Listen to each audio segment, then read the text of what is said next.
Vamos falar mais sobre esse assunto com o professor Vitélio Bustolin, professor de Relações Internacionais da Universidade Federal Fluminense, pesquisador da Universidade de Harvard. Posso dizer também que é nosso parceiro aqui de CNN. Professor, bem-vindo, bom dia. Bom dia, Carol, bom dia a todos. Com certeza sou um parceiro de vocês. Pois é, a gente sempre aqui com as nossas dúvidas, professor, e claro, trazer um pouco desse panorama internacional quando falamos sobre as eleições na Venezuela.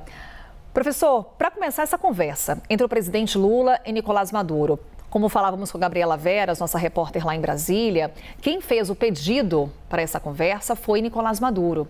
Em que medida, professor, isso evidencia o papel do Brasil para intermediar esse diálogo, essa conversa com Nicolás Maduro, já que há uma grande pressão por parte de grande parte da comunidade internacional por transparência nas eleições da Venezuela?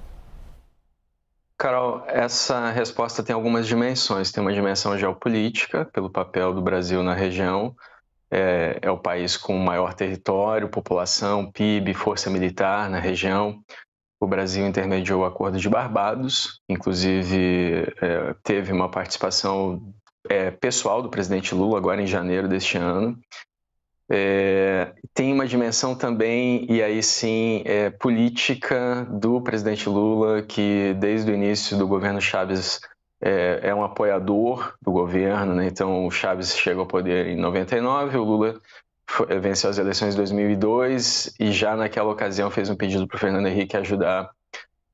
Antes mesmo de tomar posse, o Lula fez um pedido para ajudar a Venezuela por conta de uma greve geral que havia na Venezuela em protesto ao governo Chávez. Em 2006, o Lula pediu votos para o Chávez. Em 2012, o Chávez indicou Maduro.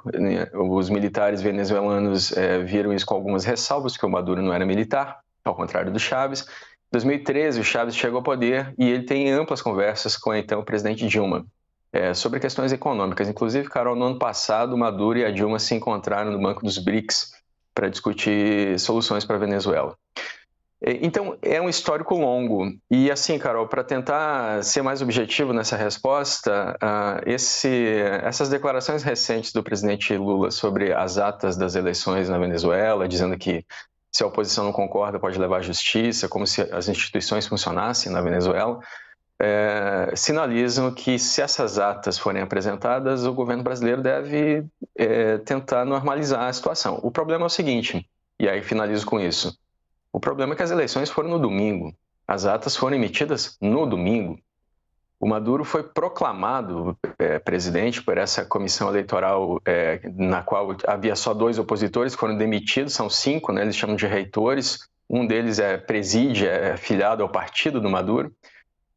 Foi proclamado sem resultados oficiais dessas eleições, sem resultados verificáveis. Então, o que exatamente nós estamos esperando? Porque o fato das atas não aparecerem até hoje é quinta-feira. O fato das atas não existirem até agora já é uma sinalização de que as eleições não transcorreram normalmente, além de muitos outros sinais, como o impedimento de candidatos a concorrerem contra o Maduro. Carol. Professor, traga um outro elemento aqui para a nossa conversa. Em entrevista exclusiva à CNN, nós temos declarações do opositor venezuelano Juan Guaidó. Ele disse que teme pela vida de Maria Corina Machado e Edmundo González. Temo pela vida de Maria Corina Machado e Edmundo González Urrutia, que foram também ameaçados diretamente. E nós não podemos subestimar as ameaças de uma ditadura. Bem, foi muito breve aqui o trecho que a gente trouxe dessa entrevista de Juan Guaidó, uma entrevista exclusiva à CNN, na qual ele fala desse temor pela vida dos opositores. A líder da oposição, Maria Corina Machado, que foi impedida de concorrer nas eleições na Venezuela, e Edmundo González, que teve ali o seu nome nas urnas, ele que também figura entre os nomes da oposição do país. Professor, até que ponto, inclusive aqui reforçando também, né, professor, que tem nesse momento uma série de declarações de Maduro com relação a esses 2 nomes, tanto de Maria Corina Machado quanto de Edmundo González, falando que eles são criminosos, falando inclusive em prisão com relação aos opositores. Até que ponto isso faz parte de um roteiro já conhecido do chavismo? Estamos falando de um regime que está há mais de 20 anos no país. Carol, eu vou responder essa com o relatório da ONU. Em setembro de 2022, a Comissão de Direitos Humanos da ONU foi à Venezuela investigar suspeitas de crimes contra a humanidade. E existe um relatório publicado em setembro de 2022 contra o governo Maduro, ou seja, não é só o presidente, é uma coalizão de pessoas que o mantém no poder dentro da Venezuela, inclusive as Forças Armadas. Os crimes que a ONU aponta contra o governo Maduro já há 2 anos são os seguintes, Carol: tortura, espancamento, asfixia, violência sexual, prisões arbitrárias, censura, repressão e violações generalizadas de direitos humanos. Ou seja, não é necessário... Eu assisti ontem essa entrevista ao vivo do Guaidó, mas se as pessoas não acreditam num opositor ao Maduro, hoje o Guaidó vive em Miami, ele fugiu da Venezuela, as pessoas podem acreditar num relatório independente da Comissão de Direitos Humanos da ONU. Existe perseguição dentro da Venezuela e crimes contra a humanidade cometidos pelo governo Maduro. Não querer ver isso ou dar as costas para isso por questões ideológicas não faz parte da longa e respeitada história diplomática do Brasil, Carol. Inclusive, o professor secretário-geral da OEA diz que vai pedir a prisão de Maduro junto ao Tribunal de Haia. Quais são as chances de um pedido como esse prosperar? O Maduro já vinha sendo investigado pelo Tribunal Penal Internacional, que é o que julga pessoas, né? A Corte Internacional de Justiça julga estados. Então, é um processo pessoal contra o Maduro. É o mesmo tribunal, por exemplo, Carol, que abriu investigação contra o Netanyahu, né? Ou contra líderes do Hamas.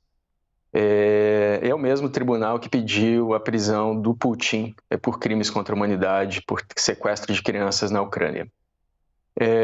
Então, veja, existe a possibilidade de, se o Maduro deixar o poder, ele ser julgado e condenado internacionalmente. Antes dessas eleições, se falava muito em anistia, Carol, que era uma espécie de palavra-chave para o Maduro deixar o poder, né? Porque, claramente, a população da Venezuela perde, né? O PIB da Venezuela durante o governo Maduro reduziu 75%. É um dos países com maior riqueza no mundo, tem a maior reserva de petróleo do mundo, são 300 bilhões de barris de petróleo confirmados, mas 94,5% da população, quase 95% da população vive abaixo da linha da pobreza, ou seja, com 3,2 dólares por dia, Carol. Então, claramente, a população não quer a manutenção desse regime, isso fica evidente nas atas que foram divulgadas no domingo, com resultados que deixam o Maduro na margem dos 30% dos votos. Nem o Chávez teve tanto voto quanto esse candidato da oposição, o González. O Chávez chegou a ter 60 e poucos por cento dos votos. Se as atas da oposição forem verificadas, ele teve mais de 70% dos votos, o González. E nem é uma figura popular dentro da Venezuela, só porque a oposição se reuniu em torno do nome dele para poder fazer frente ao Maduro, Carol. Professor Vitélio Brustolin, conversando conosco nesse momento sobre eleições na Venezuela. Daqui a pouco, professor, a gente volta a conversar para analisar também o que está acontecendo no Oriente Médio depois da morte do líder político do Hamas. Nesse momento, também houve a confirmação por parte de Israel da morte de um líder militar do Hamas num ataque que aconteceu no mês de julho.